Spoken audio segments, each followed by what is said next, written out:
महाराष्ट्रात petrol diesel दरवाढीचा पुन्हा फटका. मुंबई पुण्यासह अनेक प्रमुख शहरांत इंधन दर वाढले असून त्याचा थेट परिणाम सर्वसामान्य नागरिक, वाहन चालक आणि वाहतूक क्षेत्रावर होण्याची शक्यता व्यक्त केली जात आहे.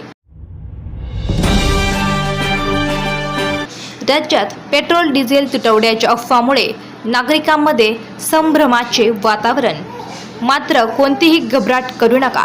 राज्यात पुरेसा इंधन साठा उपलब्ध आहे, असे मुख्यमंत्री फडणवीस यांनी स्पष्ट करत नागरिकांना संयम राखण्याचे आवाहन केले आहे.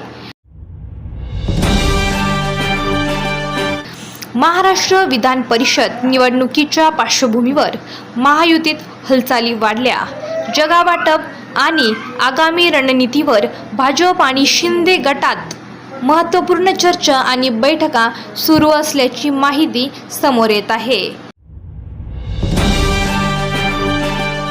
मुंबई-पुणे एक्सप्रेसवे 10 पदरीकरण पुन्हा रखडल्याची चर्चा.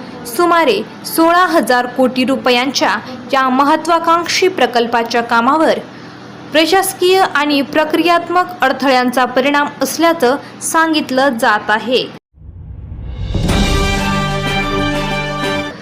महाराष्ट्रातील हवामानात मोठ्या बदलाचे संकेत. पुढील काही दिवसांत राज्यातील अनेक भागांत पावसाची शक्यता व्यक्त करण्यात आली असून नागरिक आणि शेतकऱ्यांनी सतर्क राहण्याचा सल्ला देण्यात आला आहे.